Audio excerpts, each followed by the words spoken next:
हिसार की डीसीएम मिल का मामला काफ़ी ज़्यादा गर्माता जा रहा है। जिस जगह पे इस वक्त मैं मौजूद हूँ, ये मिल गेट के विनोद नगर के बिल्कुल सामने की जगह है, जहाँ पर आप लोग देख सकते हैं इस वक्त कूड़ा आप लोगों को दिखाई दे रहा होगा, मिट्टी जो है वो दिखाई दे रही होगी। लेकिन कुछ समय पहले यहाँ पर, काफ़ी साल पहले यहाँ पर मकान बने हुए थे। लगभग 30 सालों से लोग यहाँ पर कब्जा करके रह रहे थे।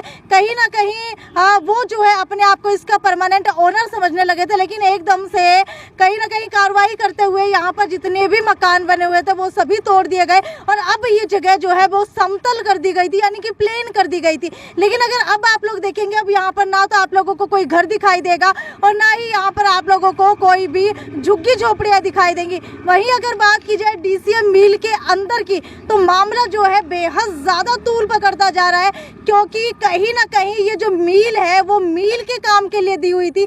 लेकिन कॉलोनी का एक नया मामला इसके अंदर सामने आ रहा है कि कॉलोनाइजर ने कॉलोनियां काट करके लोगों के रिहाइश के लिए यहाँ पर जगह बना ली है। क्या है पूरा मामला वो जानते हैं। कुछ स्थानीय निवासी इस वक्त हमारे साथ मौजूद है। कृष्ण जी, मुझे ये बताइए, अगर बात की जाए यहाँ पर अंदर की, तो क्या अभी भी कंस्ट्रक्शन चालू है? जी, डीसी साहब के आदेश थे कि इसमें लाइसेंस सस्पेंड हो चुका है इनका, तो काम को रोक दिया जाए। आज हमने अभी पता किया है, अंदर मिस्त्री मजदूर लगे हुए हैं अभी। तो ये तो डीसी साहब के आदेशों की भी अवहेलना है जी।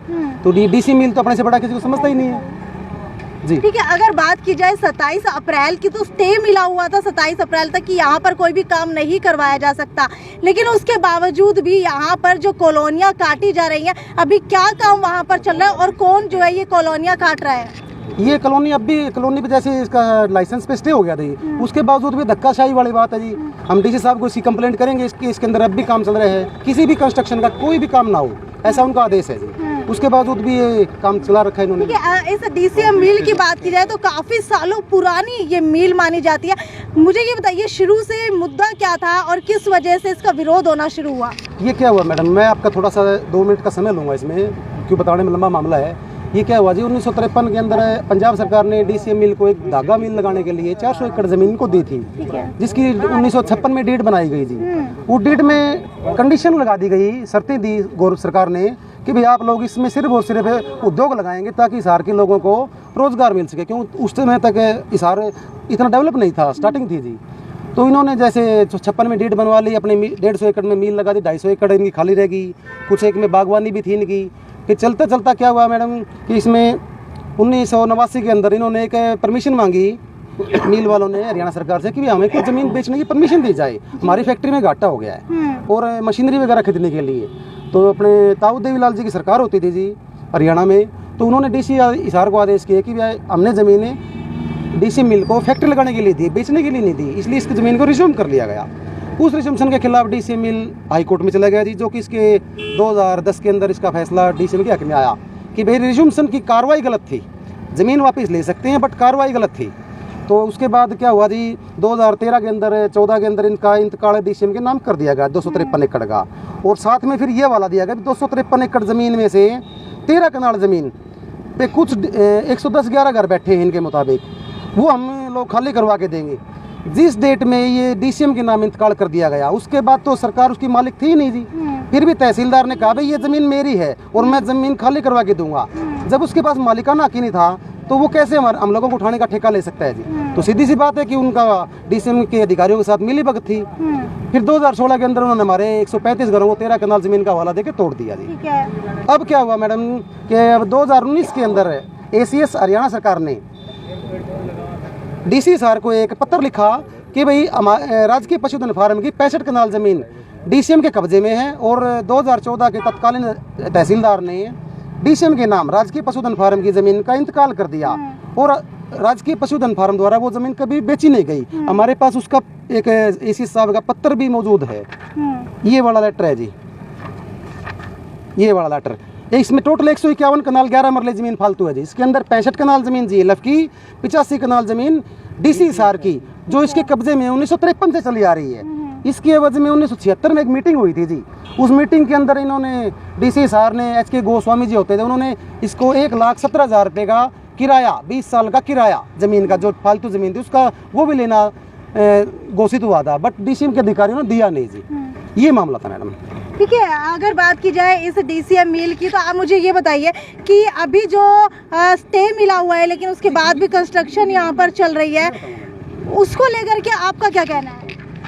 अभी क्या हुआ मैडम, जैसे 2016 के अंदर हमारे घर तोड़ दिए गई, फिर 2020 में क्यों, हमें पता था इसके पास ज़मीन फालतू है जी, हमें ये RTI से कागजात मिल चुके थे।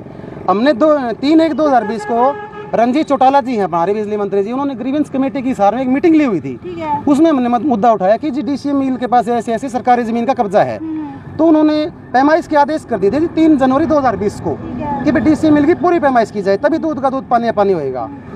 2-3 दिन जी पैमाइश भी चली। उसके बाद क्या हुआ जी, DCM मिल इस पैमाइश के अगेंस्ट ये किए हाई कोर्ट से स्टे ले आया जी, जिसका केस नंबर है CWP 709/2020। 13 जनवरी 2020 से ये स्टे आज तक बदस्तूर कायम है। और मैं समिति का सेक्रेटरी होने के नाते मेरे को इन्होंने पार्टी बनाया कि भाई कुछ DCM वालों ने पार्टी बना के क्या कहा, भाई कुछ गुंडा प्रवृत्ति के लोग DCM मिल के खिलाफ प्रशासन को बेवजह एप्लीकेशंस देते हैं, जबकि अगर ये अपनी जगह सही है तो पेमेंट करवाने में इसको कोई दिक्कत नहीं होनी चाहिए जी। हम ये नहीं कहते कि भी इसको 400 एकड़ ज़मीन मत दो, इसको 400 एकड़ ज़मीन पूरी करके जो ज़मीन बचती है वो सरकार अपने पास रखे, पब्लिक यूटिलिटी के यूज़ करे, या हमारे 135 घर तोड़े गए हैं या इनको लाट करे जी, हम ये चाहते हैं जी। ठीक है, आप मुझे ये बताइए कि अंदर जो अभी भी कंस्ट्रक्शन का काम चल रहा है, क्या आप लोगों ने देखा है और क्या काम चल रहा है? घर बचाओ समिति प्रधान सुखदेव चहल, हम अब गए थे, मिस्त्री लगे हुए थे जी, और JVC भी चलने लग रही थी। इसी बात से अब DC साहब को ये कहा था अगर कोई काम चले तो हमारे को बता देना, हम आज इसकी वीडियो भी DC साहब को भेजेंगे और उसकी शिकायत भी भेजेंगे। ठीक है, अगर बात की जाए इस पूरे मामले की, तो क्या लगता है कि क्या कोई कार्रवाई इस मामले के ऊपर होगी? देखो DC साहब ने पूरा आश्वासन दिया हुआ है और हर चीज़ पे रोक लगाई हुई है, तो हम DC साहब से कल मिल करके और इसकी फ़ोटो वगैरह खींच करके DC साहब को देंगे और वो अपने हिसाब से इसको बंद कराएंगे, हमें उम्मीद है। तो आपको बता देते हैं, खैर अगर DCM मिल की बात की जाए तो हिसार के अंदर सबसे ज़्यादा ज्वलंत मुद्दा चल रहा है DCM मिल का, क्योंकि यहाँ पर काफ़ी समय से लोग रह रहे थे, लेकिन उसके बावजूद भी लोगों के घर और मकान यहाँ पर तोड़ दिए गए। और उसके बाद अगर अब की बात की जाए तो अब दोबारा से कॉलोनाइजर कॉलोनियाँ काटना शुरू कर चुका है, जबकि ये जगह मिल के नाम के ऊपर दी गई है और यहाँ पर कोई भी कॉलोनी नहीं काटी जा सकती है। लेकिन अब देखने वाली बात यह है कि अगर इस DCM मिल की बात की जाए तो जो कॉलोनियों को स्टे मिला हुआ है कि 27 अप्रैल तक यहाँ पर कोई भी कॉलोनी का काम नहीं किया जाएगा, लेकिन उसके बावजूद भी आज यहाँ पर कॉलोनी काटने का काम जो है बिल्कुल उसी तरीके से चलता हुआ आ रहा है। तो अब देखने वाली बात यह है कि DC को अगर वीडियो भेजी जाती है तो इसके ऊपर क्या संज्ञान लिया जाएगा और क्या जो है इस मामले के अंदर आगे की कार्रवाई की जाएगी। खैर, वीडियो को ज़्यादा से ज़्यादा शेयर करते रहिए और आपकी क्या राय है इस DCM मिल को लेकर के वो भी नीचे कमेंट सेक्शन के अंदर लिख करके ज़रूर बताइए। नमस्कार।